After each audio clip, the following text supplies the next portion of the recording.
अस्सलाम वालेकुम नाज़रीन, वेलकम बैक। ब्रेक पे जाने से पहले मैंने आपको बारिश के पानी के फ़वाइद बताए। इंशाल्लाह कोशिश करें कि आप इसका इस्तेमाल करें। बारिश होती है, अगर बहुत ज़्यादा ठंडा आपको लग रहा है तो आप उसको पहले जमा कर लें पानी को और उसको सादा हो जाने दें, उसके बाद आप उसका इस्तेमाल करें। लेकिन यकीन माने ये पानी बहुत मुफीद है आपके लिए, तो इंशाल्लाह आप उससे अपने जिस्म के कोई भी ज़ख़म को भी उससे अगर धोएं तो इंशाल्लाह आपको फ़ायदा पहुँचेगा, और अगर उसको आप पी लें शहद के साथ तो भी आपके जिस्म को फ़ायदा पहुँचेगा। तो ये दो पानी अल्लाह ने हम लोगों को समझे एक तोहफ़ा दिया है हम लोगों को। अगर हम इसके फ़ायदे समझ लें, हम इसका मकसद समझ लें तो इंशाल्लाह हमारे लिए जो है ज़िंदगी और हमारे जो बीमारियों का जो सफ़र होता है बहुत आसान होता है। बीमारियाँ हम खुद अपनी तरफ लेकर आते हैं, हम खुद उसकी तरफ चल के जा रहे हैं। और कुछ बीमारियां जो है वो अल्लाह की आजमाइश होती है, कुछ बीमारियां ऐसी होती है जो अल्लाह हमारे दर्जात बुलंद करना चाहता है तो हमें बीमारी में मुब्तला करता है। और कुछ बहुत सी बीमारी जो है वो हमारी लापरवाही की वजह से हम तक पहुंचती है, और उसमें सब्र करना, अल्लाह ताला खुश होता है उन बंदों से जो उस बीमारी में सब्र और शुक्र करता है। और बहुत ज़्यादा से ज़्यादा सदका करें अपनी बीमारी के हालात में, इंशाल्लाह आपको बहुत फ़ायदा पहुँचेगा।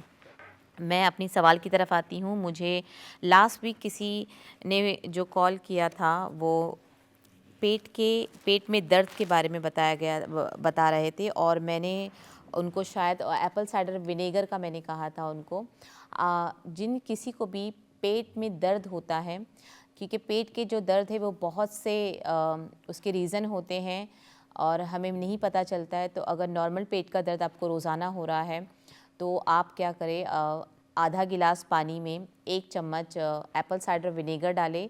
और जिन हज़रात को भी इसकी पेट में दर्द की शिकायत होती है वो अपने खाने के दौरान बीच में आप उसको एक एक सिप जो है वो पानी जो है एप्पल साइडर विनेगर का पानी है आप उसका इस्तेमाल कर सकते हैं। इंशाल्लाह उससे आपको बहुत फ़ायदा मिलेगा। उसके अलावा अगर आपको ये आपको एक चीज़ करना है, दूसरा जो नुस्खा मैं आपको बताऊंगी वो भी पेट के दर्द का ही है। उसके लिए आपको लाइम जूस लेना है। कोशिश करें कि बहुत ज़्यादा खट्टा लाइम ना हो, तो लाइम जूस का इस्तेमाल हनी और कलौंजी। तो एक लाइम जूस एक कप आप लाइम जूस ले लें, उसके अंदर 1 टीस्पून हनी और हाफ़ टी स्पून जो है वो कलौंजी का तेल डालना है आपको, ठीक है। आपने 1 कप और उसको आपने पीना है सुबह और शाम। तो ये जो 1 कप जो लाइम होगा वो आप देख लें आप कितना जमा कर सकते हो, या आप आधे कप से शुरू कर लें। आधे कप में आप ये जो 1 टी की जगह हाफ़ टी स्पून हनी डाल दें, और फिर जो कलौंजी जो हाफ़ चम्मच है उससे भी कम डालें। तेल का इस्तेमाल बता रही हूँ, कलौंजी के ऑयल का। और उनको मिक्स करके आप सुबह खाली पेट पी लें, थोड़ा सा 2-4 घूंट पी लें, और फिर रात को खाना खाने के बाद इसका इस्तेमाल करें। इंशाल्लाह इससे बहुत फ़र्क पड़ेगा। अगर आपको लगता है कि जो आपका पेट का दर्द है वो किसी भी एसिडिटी और गैस की वजह से बन रहा है, तो उसके लिए आपको जिंजर का जूस चाहिए और ब्लैक सीड ऑयल लेना है। तो जैसे आपने 1 चम्मच अगर आपने अदरक का जूस लिया है बना के, तो उसके अंदर 5 ड्रॉप आपको ब्लैक सीड ऑयल डालना है और उसका इस्तेमाल करना है। इंशाल्लाह इससे आपको फ़ौरी तौर पे जो है इजाफ़ा होगा, और फ़ौरी तौर पे जो आपका दर्द इंशाल्लाह ख़त्म हो जाएगा। अभी अपने घर में अभी ठंडियाँ आ रही है, अभी भी बहुत से घरों में जो है ये सब चीज़ें मौजूद नहीं हैं। जैसे black seed oil, black seed हम बहुत रखते हैं लेकिन हम उसका जो है तेल नहीं रखते। कोशिश करें कि अपने घर में आप इसका तेल भी रखें, क्योंकि जैसे कि आप सब जानते हैं और बार बार हर कोई रिपीट करता है कि अल्हम्दुलिल्लाह अल्लाह ताला ने जो है ब्लैक सीड में, कलौंजी में बहुत सी शिफ़ा दी है। सारी शिफ़ा उसमें है सिर्फ मौत को छोड़कर। तो इसका इस्तेमाल इंशाल्लाह आप करें। एक कॉल ले लेते हैं। अस्सलाम वालेकुम। वालेकुम सलाम। अच्छा, मैंने आपसे सवाल करना है कि मेरा ये बहन का बेटा है, माशाल्लाह 42 का तकरीबन होगा। उसे पैरों में सूजन रहती है, इतनी ज़्यादा होती है, दर्द भी इतना रहता है, फिर वही सूजन जो है घुटने तक आ जाती है। तो दर्द इतना तकलीफ होती है, लेकिन डॉक्टर भी कुछ नहीं बता रहे, बहुत दिनों से बीमार है, तो चला भी नहीं जाता, रोता रहता है, चलता फिरता है, तो काम तो अच्छा, करना पड़ता है। ठीक है, इसके बारे चलिए में बताएं ना। अच्छा, इंशाल्लाह मैं बताती हूँ। शुक्रिया बहुत बहुत कॉल का। ठीक है, तो ये पेट का दर्द के बारे में मैंने आपको 3 नुस्खे बताए हैं। कोशिश करिए कि नुस्खों को आप लिख लिया करें, क्योंकि कभी-कभी नुस्खे का फ़ायदा आपको तब होगा जब आपको क्वांटिटी उसकी पता होगी और किस तरह लेना है वो आपको पता होगा। तो इंशाल्लाह कोशिश करें कि चीज़ों को आप नोट डाउन करके लिख लें, ताकि इसका इस्तेमाल आप करें। तो ये थी गैस की प्रॉब्लम। तो बॉडी में, नसों में इन्होंने कुछ, पहला कॉलर जो था उन्होंने कहा था कि उन्होंने बताया था खातून ने कि बॉडी में नसों में खून जमा हो गया है और उनको बहुत सारा जो तिल वगैरह हो गया है। तो सबसे पहले मैं ये कहना चाहूँगी कि अगर कोई भी मस्सा या तिल आपको अभी नया नया आया हुआ है, तो मैं आपसे गुजारिश करूँगी कि ये और बहुत ज़्यादा वो आ रहा है और बढ़ रहा है, फैल रहा है, तो ये आप सबसे पहले आपको चाहिए कि आप डॉक्टर को भी बता दें, क्योंकि कुछ कुछ मस्सा और जो तिल होता है वो कि कभी कभी ज़रूरी नहीं कि कोई बीमारी का अलामत हो, लेकिन एक सेफ़ साइड पे आपको बताना ज़रूरी है, ठीक है। उस वो है। अच्छा, आप चाहते कि आपका जो मस्सा है वो निकल जाए, तो उसके लिए आप वार्म वाटर ले, गर्म पानी में जो है विनेगर डालें, एप्पल साइडर विनेगर डालें और कपड़े में, गर्म कपड़े में, गर्म पानी में उसको भिगा दें और उसको जो है अपने जहाँ पे तिल या मस्सा हो गया इंशाल्लाह उसको रख दें। वो ये आपको थोड़ा टाइम लंबा करना पड़ेगा, तो कोशिश देखिए वो दबता है। एप्पल साइडर विनेगर से लगाने से ये फ़ायदा होगा कि आपके जो मस्से हैं वो दब जाएंगे, तो इंशाल्लाह वो कोशिश करें आप। उसके अलावा मैं आपको बताती हूँ, आपके जो खून की रग है उसके लिए आप ज़्यादा से ज़्यादा अनार का जूस का इस्तेमाल करें। अनार का जूस आपकी जो बॉडी में, अनार और जो तरबूज़ है उसका मिक्स करके जूस बनाएं और उसको पिए।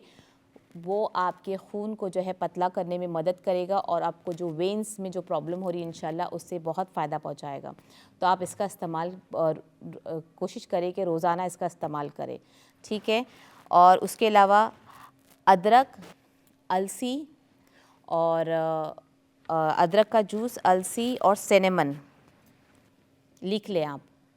अदरक, अलसी और सिनेमन, दालचीनी और बे लीफ, इन सबको एक पानी में बॉईल करना है आपको और काढ़ा बनाना है, कहवा बनाना है, काढ़ा जिसे कहते हैं।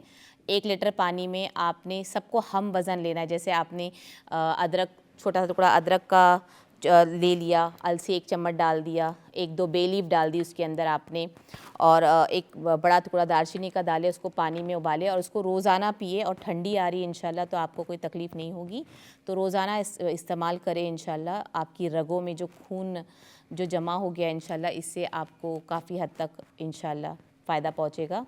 और आप अगर ये सोच रहे हैं पीना कैसे है, तो वही आप अगर रात को बेहतर है खाना खाने के बाद, सोने से पहले अगर आप इसको पी के सो जाए इंशाल्लाह तो इससे काफ़ी हद तक फ़ायदा पड़ेगा।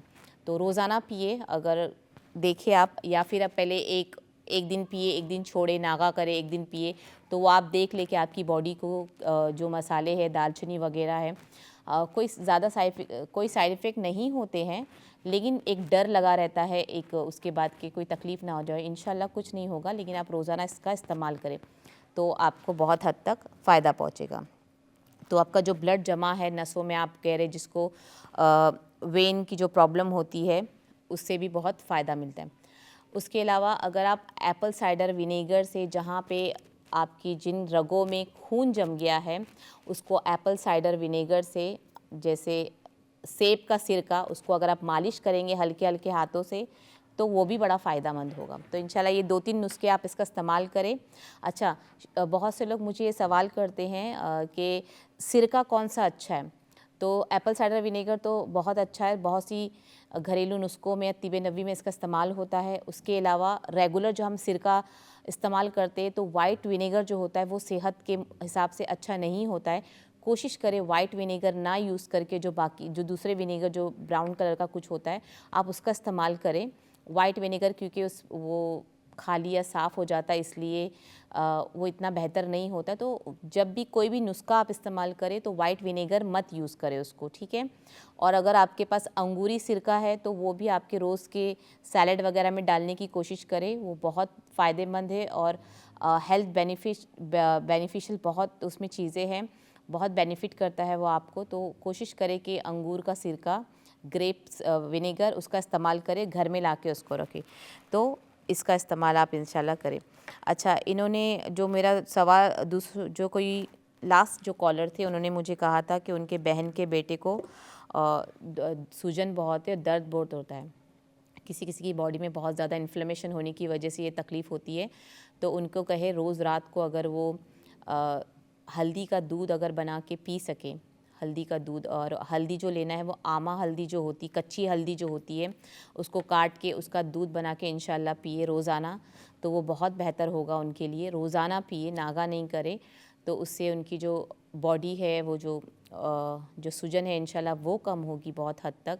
उसके अलावा सुबह खाली पेट अगर वो अदरक के जूस के साथ 1 चम्मच अदरक का जूस आपने लेना है, और उसके अंदर 4 ड्रॉप आपने ब्लैक सीड ऑयल के डाले और उसका इस्तेमाल करें इंशाल्लाह, इससे बहुत फ़ायदा मिलेगा उनको।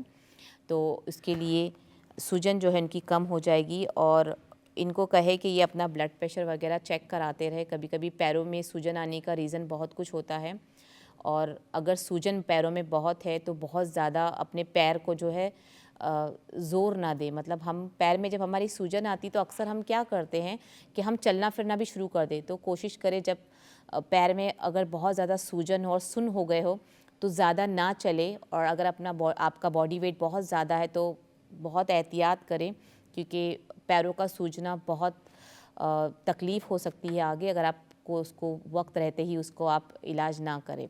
उसी तरह आप दूधी का जो तेल होता है आप उससे मालिश कर सकते हो पैर की, इंशाल्लाह उससे बहुत फ़ायदा पहुँचेगा। लेकिन एक मैं आपको चटनी बताती हूँ जिसमें अजवाइन की चटनी होती है। इसमें अजवाइन होता है, लहसुन होता है, और उसमें आप अदरक डाल दें, नमक उसमें डाल दें, एक चटनी बनाएं, और आपके इस बहन के बेटे जो है उनको कहे कि रोज़ाना अपने खाने के साथ इस चटनी को शामिल करें। तो अजवाइन, अदरक और लहसुन। इंशाल्लाह हमारे शो का वक्त जो है वो ख़त्म हो चुका है। इंशाल्लाह हम आपसे नेक्स्ट वीक मुलाकात करेंगे। अपनी दुआओं में हमें याद रखें और अपना खूब ख्याल रखें। अस्सलामु अलैकुम वरहमतुल्लाहि वबरकातुहू।